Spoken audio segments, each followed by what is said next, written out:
up and get up. Let's grind to shine.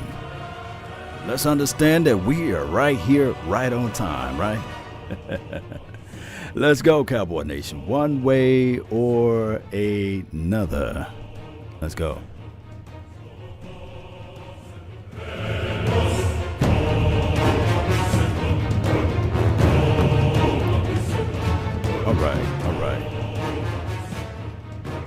All right, Nation. Let's go.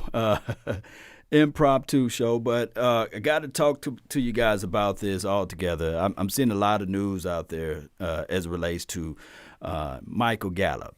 And it's an article out there. I couldn't find an article while I went live. This is impromptu, so just bear with me. Hope you guys can hear me and see me and these sorts of things. So I'm using a different OBS system, so I will fix this out on the fly. But we will have the late night hype tonight, so get ready. Me, Big Game James, and Skywalker still. We're going to talk about, the expectations of this team, the news that's out there, the rumors and things like that and beyond.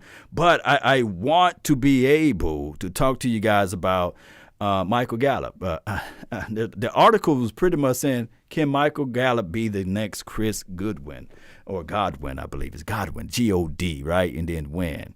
My thing is, he's already that guy. He's already the guy that showed us that he can play up to those levels. Now, think about this. Before the injury, before he was injured, before he got down, with his knees and situation, he was on pace to having pretty much the number ones type of numbers. Let me repeat, he was on pace to having the number ones type of numbers, although he goes up against the number two and the number three defensive backs respectfully. But I will say this, Cowboy Nation, do not sleep on the young lad. I think that it's like this. That was his second year last year. This is going into his third. Do you guys realize that? That was his second year. And he's already putting up numbers, respectfully, as of or close to the range of Odell Beckham Jr.'s numbers, right? Let me know if I'm lying.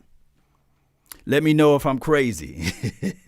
And now you finna add in Sedarian CD. I'm not talking about a person that you can just sneeze at. I'm talking about Sedarian CD Lamb. You adding him into the mix. Whoa, what a crazy mixing bowl that is. That is what we talking about, Cowboy Nation. And all we need right now is the season to kick off and be ready, right? Because now we can look at this thing and say, man, it's going to be crazy good knowing that you got the crazy backfield that we got. Think about this. Let me know if I'm lying. You got Ezekiel, the main man, Elliott. You got Ezekiel Elliott. You got Tony Pollard. I know that I sound so much like a homer. And they sitting there like, Lord. They say this every year, man. They keep saying the same thing. You got this, you got that. You got this, you got that.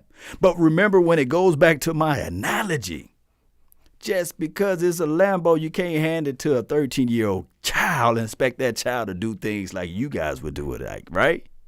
Ain't this right, Jason? Really appreciate you. Huh? Landon, what's good with you? MG is a beast Cowboy fan, 19 of 91. Yes. He's a beast. He was beasting out there. Let me say you this guy's like this. Yeah. Yeah.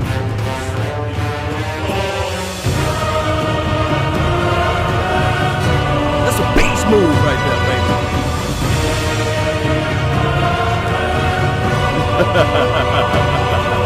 That's the type of move that he was doing out there. Beasting this thing. And on top of that, it just seems as if, though, everything is falling in order with us right now, the way this team is being built. And we got this crazy virus going on. And all we want to do is see some good football, right?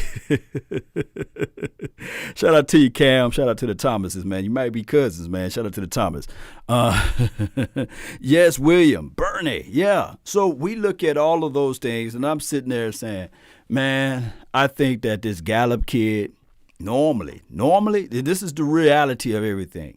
Normally, it's your third year when you shine, especially as a wide receiver. Third year, you be looking at it like, man, okay, because they got the off-season program. His first year, let me tell you something about his first year. Michael Gallup showed us a lot of he hit all of his expectations his first year, right? I mean, we was looking at his numbers compared to a Calvin Ridley. He was a first-round draft pick, for crying out loud. And we were sitting like, yeah, Calvin did do a great job. He was doing spectacular stuff out there. Don't get it twisted.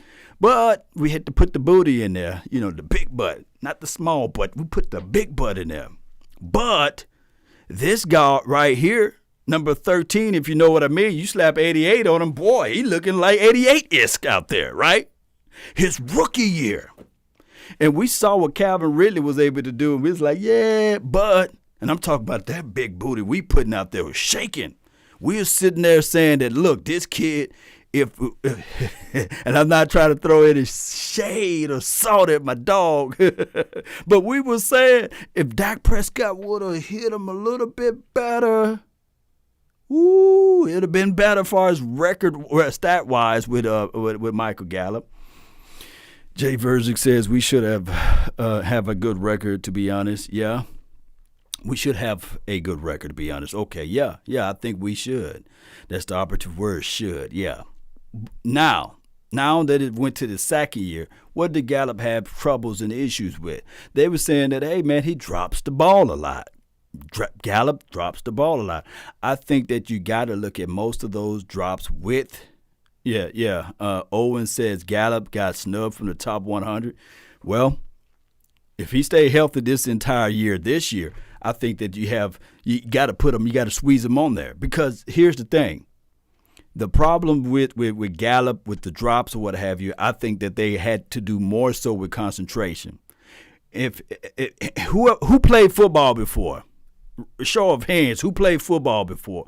Matter of fact, who played basketball before? Show of hands, put it in the comment box. Let me know if you played any type of physical contact sport. Let me know in the comment box because I really want to get this out. Let me know. Shout out to you, Ang. Shout out to you, Jason. Really appreciate you. If you're on my Facebook groove, share this thing. Let me know when you share it. I give you a shout out. If you're going to do that groove. Gallup is better than good Godwin. Yeah. Well, Godwin got some crazy speed, but I like Gallup yards after catch over him, I play both. Zay saying he played ball. Now, for those who play ball, look, you can have a shoulder situation. You probably can go through that a little bit, but depending on what side you're shooting arm on or what have you, But when you have those lower extremities, when they hurt, like your knee or your foot, it's hard to concentrate. I'm not going to even lie to any injury, basically. And I'm not trying to give the brother a pass. Not saying that, hey, he had all of these drops because he wanted to play basketball with the football, right? But what I'm saying is that a majority of those catches, he was having concentration issues as it relates to those drops. The brother, he had to have knee surgery. They probably took him in and said, hey, it's a slight tear. Either you can play on this and we can fix it up and pair it up, at the end of the year, or this slight tear, we can go ahead and correct it now so it can alleviate some of the pain. And sometimes, hey man, I'm well off in my late 30s now. I can cut the grass, so I can do some yard work, and the next day I'm like, dog, what's going on? That's the whole Father Time stepping in, and that stuff that they'll leave in Advil just can't really take away. What I'm saying is that sometimes these players, it throws off a lot of concentration is what I'm saying. So what's going on with Gallup was he said, go ahead, put me under the knife. Let me get this thing corrected or what have you so that I can concentrate better, so that I can understand what needs to be done better. Shout out to you, Dallas Lee. Man, I hope you feel better, man. He said he torn his ACL. Ooh la la, that hurt, man. I look at those type of things as it relates to these players. They're not robots, and when you have that on the back of your mind, a lot of times it's hard to climb the ladder and catch the ball and come down with the ball. And how drops can be subjective. Let me repeat, shout out to you, Jason. Really appreciate you for becoming one of those share kings over there. So drops can be subjective. Coach always said, and shout out to the great, I'm about to say late great, but not late great, but the great Jerry Rice, right? Shout out to him. Jerry Rice always said, if the ball touch your hand, you got to catch it. Shout out to Mississippi Valley, though, but they ain't no JSU. You know how they go. But shout out to Valley. But he said, if the ball touches your fingertips, you got to catch it. How they actually write down drops in the NFL, if the ball hits your fingertips. It's a drop. So that's why I say drops could be subjective or what have you. But I will say, like my dog Michael Irvin said, it don't matter if the ball is so far behind me or so far in front of me. All I want the quarterback to do is to get it in my area, and I will be able to receive the ball from the quarterback. And I'm kind of jacking up what he quoted out there. It's quicker than that what he said. But when you think of an area code, when you're dialing somebody's phone number, an area code is not like a small little area. It's a vast area that certain numbers fit within the confines of that area code. And a great receptionist or receiver is able to pull that call or pull that ball in once they get into the area code, right? So that is what I'm saying. Michael Gallup, even with his drops, he's able to pull some of those balls in as it hits his area code. The brother got a big area code, What about Delta State? Codwell, no. Well, Delta State was pretty dope back in the days for other obvious reasons. But shout out to Delta State, man. What's good with you, Jason, man? Golfing and fishing are my sports now at a 46-year-old knees. But even with golfing, I bet you be like, man, let me just play the quick 9. Can't play the full 18 every day. You know what I'm saying? You'll play the quick 9. And fishing, come on. That is a sport where it's really you go grab a few cold ones, you chilling, you relaxing, what have you, if you go to certain parts of Mississippi and you just relaxing, having a fun, good old day, especially if you can find the banks or somewhere and you can just chill and fish all day, sitting down, just take it and throw it out there. But, that's a whole different sport. Zeke, slimmer too. Yeah, I think that bodes well. This is ACO. Yeah, let me put your comments up here because I don't want anybody to say something and then let it fly. Let's put it out here for the forefront so everybody can see. Yeah. All right, so I want people to understand this too. And I'm not going to be extremely long, right, in this episode because we got another episode tonight. And while I have free time, I wanted to jump on here. T.O. isn't human. Homie ran a 4.4 at 46. I think that there were story tales out there that, what's this guy named that played? Is it Darryl Green for the Washington team? He was still running 4.3s in his late 40s. So, it's still one of those situations where these guys are athletes, man. They wake up. They eat their big breakfast, they go work out, pound the ground, and they get out there and they burn all of those calories on the treadmill. I've seen videos of Darren Woodson. He's still working out. Videos of DeMarcus Ware. I'm sitting there like, DeMarcus, I'm older than you, fam. Won't you get back out there? At least go play for a half of a series for the Dallas Cowboys. We need to see you get a sack and pound the ground one good time. One more time, right? Yeah, shout out to you, Texas bred, man. Cowboys 83. Memberships, they doing something new over there on the YouTube land. So if you got to re-it up, just re it up. If not, I understand. Law, didn't Gallup got 2 years on his contract, or Gallup is a free agent next year? Jonathan, Gallup is a 4-year contract guy. So if I'm the Dallas Cowboys, they better learn from what the Dak Prescott situation was. and go ahead and approach Gallup now. They better learn what Dak Prescott's situation was and go ahead and approach Michael Gallup now. Because at the end of this year, I don't want to hear you guys. I definitely do not want to see you guys turning on Gallup, because that's just been the natural pattern of the Cowboys fans.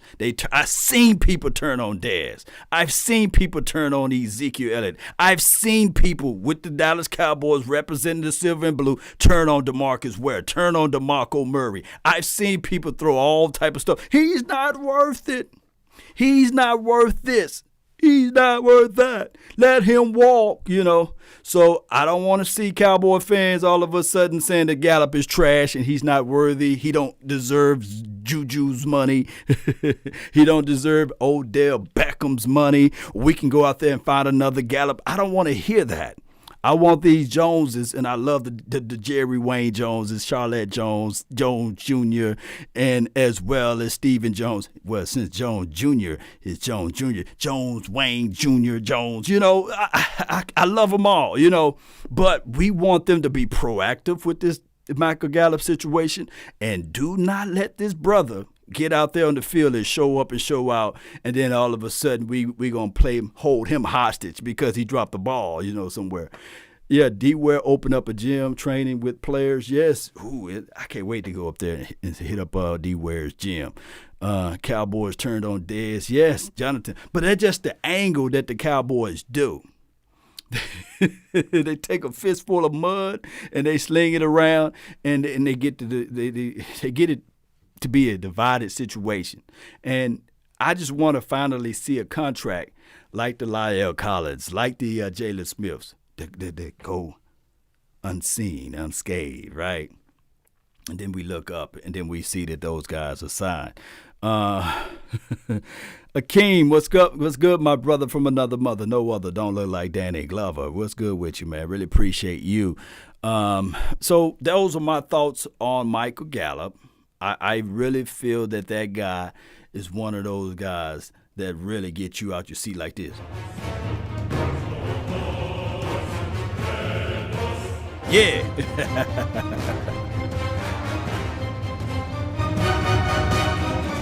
All right. Enough of that. Okay, so the next topic that I want to talk about or touch on is this right here, the defensive back topic. Y'all know I'm one of the Tolos. Turn it on, leave it on. 105.3 The Fan. Hit them up all the time. But I was listening to their morning show, and I don't know whether it was like Choppy or RJ and Choppy. I don't know who it was, basically. But I have to tell people this right here. Do not cut your legs from under your feet thinking that this our defensive back category is going to be trash, right? Because as much as we love Byram, Get Down Jones, yes, he solidified one side of the field, but let's be real with it. The 9 times out of 10, the reason why he was shut down corner is because they didn't really throw the ball that way, right? But we can't just say he was a shut down corner. Let's not put him in the breaths or the talk tracks of a Revis. Let's not do that. Let's not put him in the category of a Richard Sherman. Let's not put him in the Talib categories, right? Let's not put him in those type of conversations, right? And they were said pretty much, I'm just paraphrasing. You guys can rewind on 105.3 The Fan from this morning, the episode from this morning. Let's not think that this team is just all of a sudden my dog Diggs. Let me pull him up. Let me see if I can pull him up. And let's not think that with my dog Reggie Robinson or what have you, that these guys are something to sneeze at and say to yourself, well, the defensive back category is going to fall flat on its face because they got rid of Byron Jones. Let me remind you guys, Byron Jones is great. Flat out good, but there are plays that he give up. Case in point, and I know I hope you guys don't look at me like, man, Law, you just cherry picking, man. You just cherry picking. But let's not forget about that New England Patriots game, the rookie that pretty much used and abused him for that touchdown, that he pretty much gave him a free release. Let's not forget about those situations. Let's not forget about when, even though we won the game, but it could have been flipped around and we could have lost the game in Seattle land. Well, Seattle came to us in that playoff game. The latter parts of 3 minutes of those drives in those series. I'm talking about, dog, what happened? Oh, it was our boy, our dog, number 31. It was Byron Get Down Jones. I'm talking about allowing the free release, allowing the receiver to catch the ball, not being aware enough to block the ball down, at least put his hands in there to get the interception, what have you, and they marched all the way down the field and scored a touchdown. The situation could have happened differently. Oh, Lord, come on, man. Why you throwing salt on the man? No, I'm calling a spade a spade. Let's go all the way back to 2016. Yes, Aaron Rodgers did a great job of making that pass. Unbelievable. I cannot believe it. Aaron Rodgers, the greatest quarterback ever seen, the greatest quarterback with the golden arm. The guy can do no harm, right? You fall on him, you're going to get penalized. If you barely touch the brother, it's going to be 30 flags. So many flags on the field, you can make a quilt and jump off the Empire State Building and fly off somewhere, right? That's just how much they love and garner attention for Aaron Rodgers. But let's not forget about these facts right here. Don't you know who was covering Cooks at the time? Oh, it was Byron Get Down Jones. Free release. Byron off the free release. I'm going to tell you, Byron, the physical corner, we like him. But Byron, the free release corner, you might as well say that's a pass he's going to give up. That's just the reality of it. And I got facts and I can pull up film to show you guys.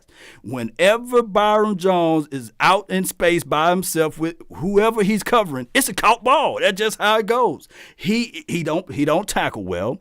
And he's fast, he's quick, he's elusive. He can diagnose plays or what have you. But his main issue was when he's out in space. It's like, hey, anybody can catch on him. That's just how it goes. He's only good at the point of contact. His redirect is pretty nice. He can shed you, squeeze you to the boundary side. But when it's just a free release, it's going to be caught. Now, these two dogs that I'm showing you guys, number 41 and 31, I know that a lot of people have reservations. They saying, okay, Lord, this is just going to be another situation. Terrence Newman, I've seen some people commenting, these guys going to be this, these guys going to be that. They're going to fall off a cliff because they got rid of Byron Jones. No. No. Let me read some more of your comments, man, so I make sure that you guys are following with me, right? All right, so here's the situation. Here is this situation. I'm reading your comments. If you look at Rodgers, it's a flag. Yeah. Law, you working from home? Yes, indeed, working from home, man. Jones was not getting good. Was not that good. Sorry, it's from GM. Yeah. Law, you think Rodgers would be our next quarterback? Hell no, I don't think Rodgers would be our next quarterback. For one, I don't see nobody else wearing number 12. Can anybody out debate me on that? You think that all Rodgers is going to give that Rodgers number 12? I don't think so. And on top of that, if you compile the last from 2016 to now, it's not like Aaron Rodgers is doing things that's beyond what the quarterback that you got now doing, But that's a story of a different day. But I will say this, though. I will say this. Going back to the situation at hand. What makes these young DBs a lot better will always be the front four. It will always be the front four. It will always be the front four that can create pressure from the interior or create pressure from the outer edge, causes quarterbacks to throw with faster anticipation, cause quarterbacks to knock off their marker, cause quarterbacks to hurry passes. And if you have a physical corner and if you have good safety play, it just erases half of those errors that we've seen. Now, let me preface my statement because I know a lot of people going to say, well, Law, I hear what you're saying, bro. But this dog over here, Byron Jones, rarely give up this many yards a year. Blase, right? But I will say this. When these young boys redirect, they tall. They already tall and physical. They 6 foot and beyond, right? When they redirect and physically and put their hands on you, they might give up some yards week 1, week 2. We playing against some prolific receivers week 1. Cooper Kupp, week 2. Julio Jones, right? Week 3, I think we got what's the kid? DK Metcalf or something like that. We got Russell Wilson throwing the ball, and then week 4 we got Odell Beckham and company, right? So we going against a gauntlet of wide receivers. That's the best time to train these young guys. I will say this. So that you guys can understand what I'm saying. I will say this. When we think about those wide receivers and we think about our young defensive back, all I want to tell you guys that the best way to learn how to swim is not reading a book. The best way to learn to swim is not watching somebody else swim. The best way to learn how to swim is throwing your butt out there in the water. Throw those young guys out in the water. Throw them out. The season might not be here forever, right? Let them learn. That's the only reason why I got mad at Hill last year. He can't get valuable reps as a defensive interior guy from the bench. You put that brother out there, especially when you let the other guy walk. That's foolery. That's depth chart suicide, basically. You played Malik Collins. What you learn? What you gain from playing Malik Collins, right? When you let him walk, you didn't trade him. You let him walk. You didn't get nothing in return. Yes, you get some probably compensatory picks or what have you, but that's not guaranteed. It's depending on what he's gonna get done this year, right? That's a story of a different day. Julio Jones, right? So let these young guys get out there. I would rather lose fighting than lose just laying down. I would rather for these young guys, these young bulls, as my dog Skywalker would say, young bull. I would rather for them to get trial by fire. I would rather for them to walk into this thing and be like gladiators, war. Give me my war music. Yeah. I'd rather for them to come in like that.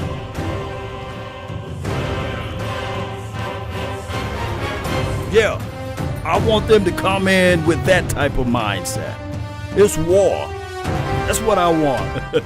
I want them young DBs to be able to recall and say, okay, week 1, they did this particular route pattern or route concepts. Now it's week 7. It's week 8 or what have you. That's how those guys can. And the reason why I like Diggs, because he played some wide receivers. So wide receiver in college, what have you, and think in high school. So he understands the concepts of where the zones will be at, where to cheat at on some of the routes, where they want to round some routes and stuff like that. He knows how to jump. His biggest help will be their front 4 and the defensive back as relates to those safety. Clinton Dix, if he line himself up the way he's supposed to be at, it will allow Diggs to play a little bit more aggressive. And he said, don't worry about it. Don't worry about it. When the quarterback step up through his throw, I'm already there. I'm reading the quarterback. And if our front 4 can do their job of stopping the run and penetrating, getting up the field, then guess what? Linebackers fly out free. Linebackers got lane integrity. That means your defensive back, all he got to do is redirect, knowing that the ball is finna come out within 2 seconds. Ball game, baby. All right, so Joseph, what's good? Sorry, it's because Byron Jones, Robert Quinn, and Randall Cobb. Shout out to you, 124 watching, 41 likes. Get those stats up. Yeah. Really appreciate you, Texas Bread. Pretty much. I thank the love and adulations. Montana 808, only one of the new DBs I give the benefit of the doubt. You might give a benefit of the doubt. Here's the thing. I got to say this, and I know a lot of people will be looking at it like, nah, fam. You can't sell me that. You sound like one of the Joneses. You trying to sell stuff, right? And you guys know what I'm going to talk about, right? He wears 24. I'm going to say this important. He wears 24. A lot of people will say, man, he get burnt like toast. That's the perception that a lot of people get, right, from number 24. But you can't pull out your hand and give me 5 plays that he was burnt. You can't. You can't. You can't say, well, Law, on this play he got burned, on that play he got burnt, on that particular play, man, he was lost in space. No. And then you can't count on your hand how many touchdowns he give up, right? But we do know every spectacular catch is caught on 24, right? We do. We see it, right? I'll go all the way back to the Roby Anderson play. I believe that was his name over there in Jets, right? My dog, number 24, he got aggressive. We had the Jets pent inside of their own end zone, what have you. And I'm thinking, okay, this is the time you sink your teeth. This is the time you put pressure on the young quarterback. And I kid you not, the defensive interior was so trash, so horrible, so horrid. I'm going to use all of those words, right? And on that play, if you go back and look at it, they literally kept the running back in the backfield. The right tackle and the right guard shifted, double-teamed D-Law. And on top of that, the running back kicked to that side to make sure that D-Law was present, was not in the grace of getting to the quarterback. The craziest thing of it all on that play, I think that Malik Collins, I forgot, no, I think at that time they had Kerry Hyder and who else? I'm trying to do it off of recall. I want to say Christian Covington and the Robert Quinn guy was out there. They couldn't penetrate. They couldn't win their one-on-ones. They couldn't. With that particular lineup, they couldn't win their one-on-ones. And I could be wrong whether or not it was Christian or whether it was Hyder or McLean. But I can say that I know for sure on that play vividly, it was 3 on D-Law. He was the only guy that still got in the backfield. And what's his name? Was it Donald? What's the quarterback name for the Jets? He just glid right in the pocket. I said, dang, this boy is playing like he's Joe Montana. He's playing like he's the next John Elway. He looked Troy Aikman-esque. He was comfortable in the pocket. He stepped back. He was in his own end zone. And he had enough space within the confines of his pockets to do this number. And the ball came up. They're stepping up through his throw. And he connected with Anderson, Mr. Anderson, because my dog Cheeto Awuzie didn't get enough hands on him at the front, at the point of contact. They played single high safety look. Normally, if any given other team with a confident top safety would have been able to pick that ball off because the ball was hung in the air for so long, my dog, Jeff Heath, he was the single high safety on that read. He's sitting there, the ball coming through the air. He's looking at it, saying, whoa, what a pretty spiral on the ball. It's like his eyes was on a spiral, right? Roby caught the ball and went on in for the touchdown. I'd come here to tell you guys, if that was any other safety, and I'm not throwing shade or salt at my dog Jeff Heath, because y'all know I love Jeff Heath. Y'all know I care for good old Jeff Heath. But there was anybody else that would have been either a pick six or a turnover, and the ball would have been nilled at that point. If you think I'm lying, I tell you guys this, Dan. If you think I'm lying, well, name me other teams that, what's the kid name? Donald. Yeah, appreciate you, Joseph. Appreciate you, Cowboys fan 91. Name me the other teams that he was throwing the ball like that on. I was sitting wait. And it's not the fact that my dog Cheeto Awuzie is trash or anything. I love the fact that he played physical. I love the fact that he lost, believe it or not. But I think that you got to be able to put yourself in those situations, but you got to trust your safety to be able to be the mop-up duty, the last line of defense. Now, in the Reds, in that particular case and situation, what I've called a single high safety look and no blitz, pretty much he had everybody else fanned it out. Would I call that play? Nah, I wouldn't have called that play. If I would have, I would at least send Jalen through the A gap to put some pressure on the quarterback to get the ball out quick. Maybe he'll have to be a quick read to the running back or something like that. But no, they just called a base formation, single high safety look. And they got killed on that play. So with better safety play, we will have better perspective or, insight from the defensive backs. And I think that we're going to get that from either Donovan Wilson or with the training of Clint Dix to Xavier Woods and beyond. Let me know if I'm lying, Cowboy Nation. Post me your thoughts. Post me your concerns down below. That's all the time that I have for this moment. If you like this content, hit that like button. Share this thing. I may have a short form of this video out later on today. Sam Donald, that's his name. His first name. I got his first name. Ismail, really appreciate you for putting that out there. Jason, thank you everybody who tuned in. Thank you everybody for watching.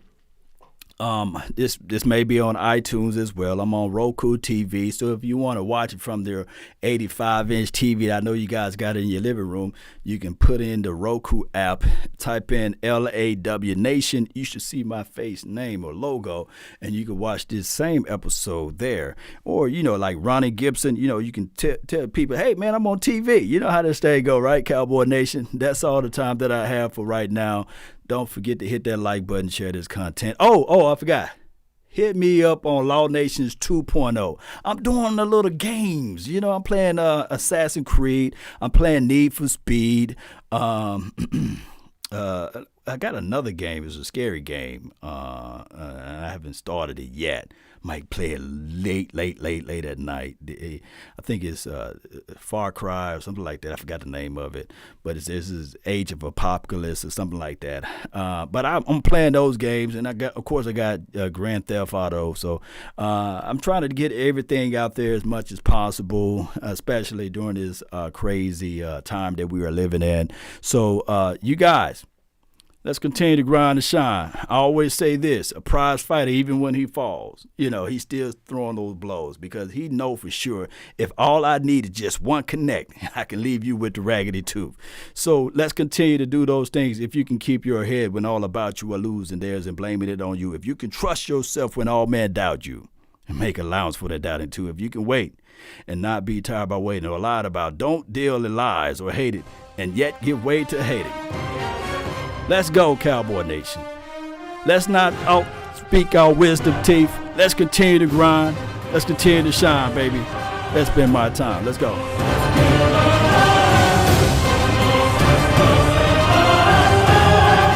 Yeah. Let me see some fire emojis, baby. Let me see some fire emojis.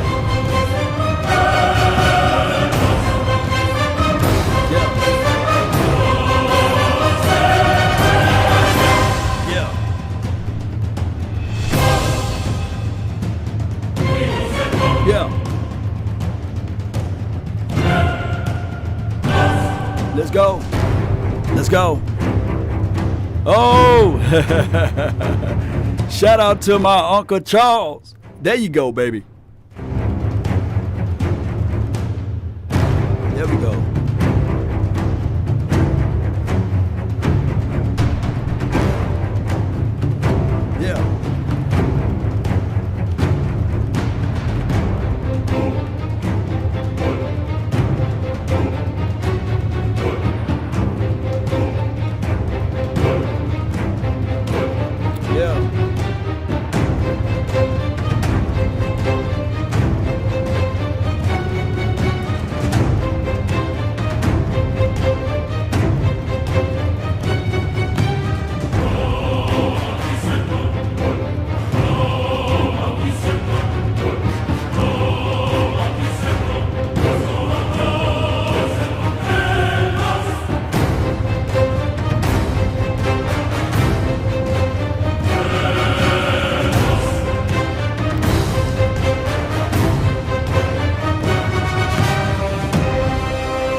Go, baby. Let's go, baby.